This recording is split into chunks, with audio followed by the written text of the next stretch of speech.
It's your funeral. Quiet on the set, commanded the assistant director as the best boy positioned the main camera dolly for the opening credits close-up. The director cued the theme music and the taping was underway. Welcome, everyone, to this week's edition of How's the Nation? The cheerful host began the broadcast. Hugh Haversham here as your host to the show that keeps its finger on the national pulse and lets you know about every important new trend happening somewhere between the coasts. This week we turn our attention to an unexpected phenomenon that seems to have started in Los Angeles as a party game of sorts for the idle rich, but has begun to gain Midwestern momentum with some somewhat surprising and sober results. Our crew took to the road to discover more about this surprisingly somber shift. Fake funerals. Yes, you heard me right. Faux funeral are trending up at a rather rapid rate eastward, as more and more participants risk artificial afterlife just to hear what would be said about them at their final friends and family fiesta. Let's get started tonight in Westwood, Washington, where Wanda Willoughby wanted to give her husband Wally something special for his 65th birthday. Our Trent Tucker is on the scene. Trent?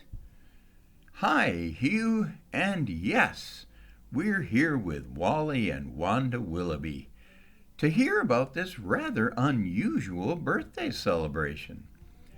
Wally, could you tell us, was this all a surprise?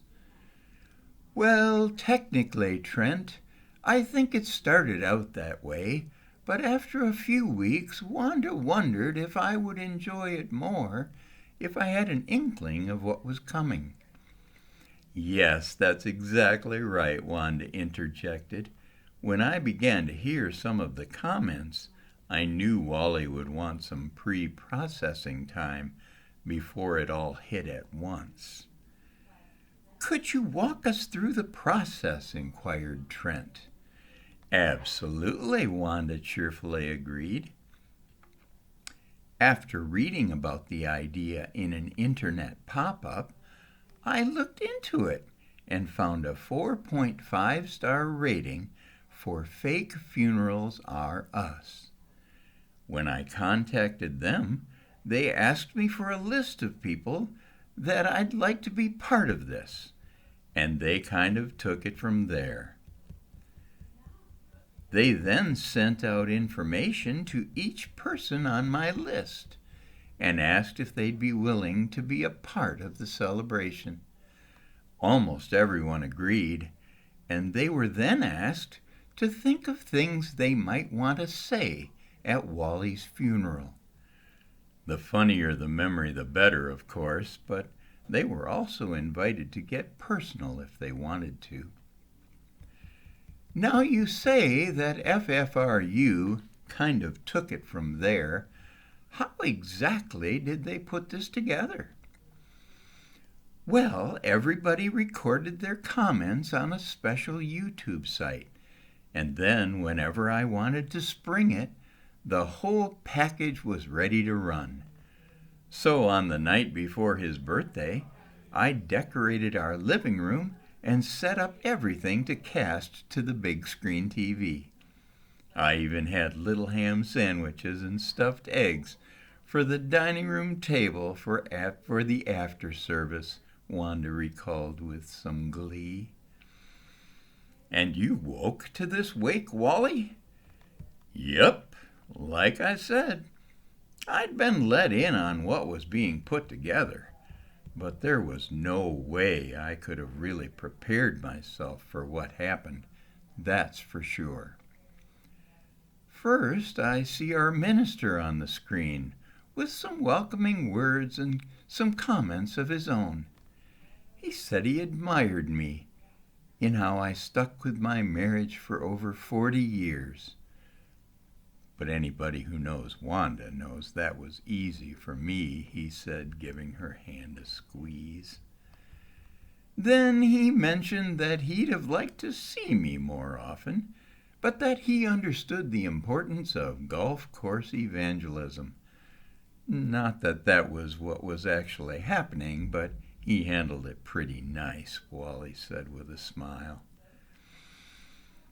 Then at the virtual invitation of the minister, my oldest son came on from his house in Texas. He recalled how much he enjoyed our trips to the lumber yard together and the mandatory donut stops, and the roller coaster adventures and learning how to shoot a gun. But he really primed the tear ducts when he found himself looking back with some misty-eyed memories that, as we had more kids, he began to feel a little less connected and maybe just a little less loved. And as hard as it was for me to hear, I found out that this was just the beginning, Wally said, choking up and motioning to Wanda to take it from there. Next, our children, each from oldest to youngest, had a chance to relish good memories of times spent with their dad. Daughters who fondly remembered daddy dates, but also roughly recalled the fights over dating anybody else.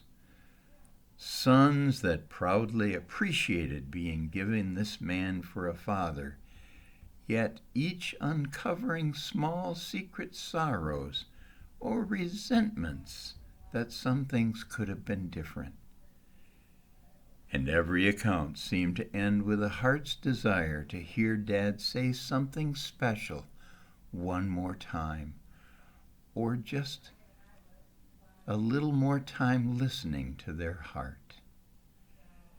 Now Wanda was almost weeping, so Wally stepped back in. It turned out to be a pretty amazing dynamic, Trent, Wally continued. Since no one had seen any of the others' videos, there seemed to be more freedom of emotion. Everybody could be free to follow their own introspective. My children were followed by my boss, who expressed gratitude for hard work and service, with just a tinge of wishing I'd have noticed his sacrifices and the times he went to bat for me. Then a golf buddy regaled with a story that would have brought the house down had he actually been in the house, but also following up with a wish that I'd have said something about Jesus during one of our many rounds, how he had to find out from somebody else that he could be set free from the trap that his life had become. Then came a neighbor or two who we had forged friendships with through good times and challenges. And that kind of community conga line continued as video followed video, with a lot of laughter and an equal amount of reminiscing regret. Regrets of certain somethings that could have been said or heard before the final curtain fell. So, Trent, what do you think affected me more? The laugh-out love that had me rolling in the aisle at my own funeral? Or the hushed thoughts of what could have and should have been? Well, I'll tell you this. I didn't waste a minute after the closing prayer, and a ham sandwich, of course, to take advantage of the chance that few get after their own funeral. I immediately scheduled time with every single person that spoke. I sat down and wrote detailed expressions of love and, yes, apologies to each person that had been kind enough to open my eyes to see them more clearly. Then I found an angel costume with a halo and recorded those messages to a YouTube site and showed the whole shebang to each one of the people at my fake funeral. And I am so thankful for this best birthday gift ever, Wally laughingly proclaimed as he hugged Wanda. So, Hugh, that wraps up our glimpse into the new fake funeral fad and the way the Willoughbys and many, many others are taking this format and forming something truly life-changing. This is Trent Tucker reporting from Westwood, Washington. Well, thank you for that fascinating insight into this viral new trend, Trent. I think you've given all of us some real food for thought about things that should be said or done before we appear in our last episode. And that's how the nation is this week. Hugh Haversham signing up and signing off.